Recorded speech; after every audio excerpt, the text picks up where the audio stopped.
Ici, on est évidemment dans l'industrie sidérurgique.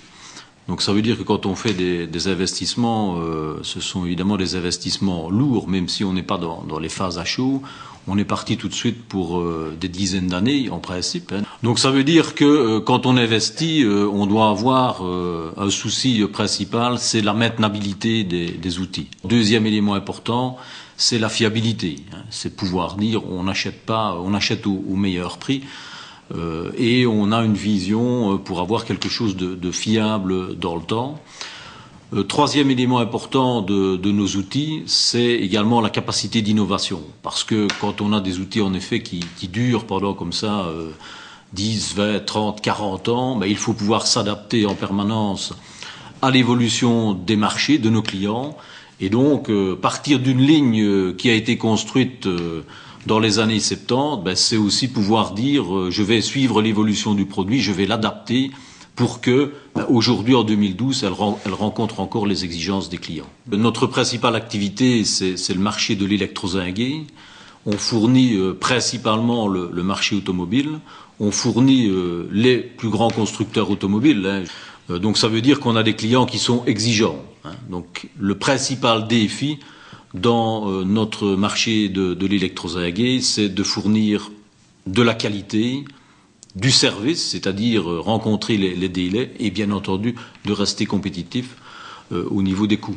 Donc la maintenance derrière cela, quel est son rôle principal? C'est d'assurer surtout la fiabilité de l'outil.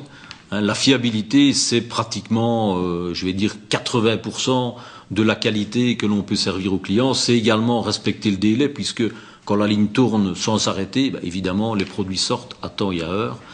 Donc, premier défi, la fiabilité, certes, et aussi la capacité de s'adapter, de s'améliorer et d'innover et de suivre l'évolution des matériaux, puisque quand on voit dans l'automobile, par exemple, les matériaux, les tôles que l'on utilisait il y a 20 ans d'ici et celles que l'on utilise aujourd'hui, il y a évidemment tout un monde de différences. Alors, Monsieur Villers, je voudrais surtout dire que c'est quelqu'un de passionné. Donc, c'est sa première qualité. Il est passionné par la technique, il est passionné par son métier. Et il est aussi surtout passionné par le site de Marchais, ici sur place. Il est ici depuis 17 ans. Il a fait de la maintenance, mais il a fait aussi d'autres métiers. Donc cette passion, elle se traduit dans son enthousiasme à diriger son équipe de maintenance. Donc on a vraiment une équipe de maintenance ici qui tourne bien, avec la préoccupation de la formation du personnel, la préoccupation toujours d'assurer comment on sera fait demain et comment on gérera les compétences demain. Autre qualité, je dirais que c'est quelqu'un d'organisé, donc il a su mettre derrière cette organisation de maintenance de la structure. C'est quelqu'un qui est attaché, il a un passé de projeteur et d'engineering, donc il a aussi traduit cela dans la maintenance, et c'est quelqu'un qui a su bien structurer notamment toute la partie GMAO et y associer aussi la partie sécurité au travers de la consignation. Et enfin, troisième qualité, je dirais importante, c'est aussi sa rigueur dans l'analyse technique, mais aussi ce qu'on demande à un maintenancier aujourd'hui, c'est de la rigueur budgétaire.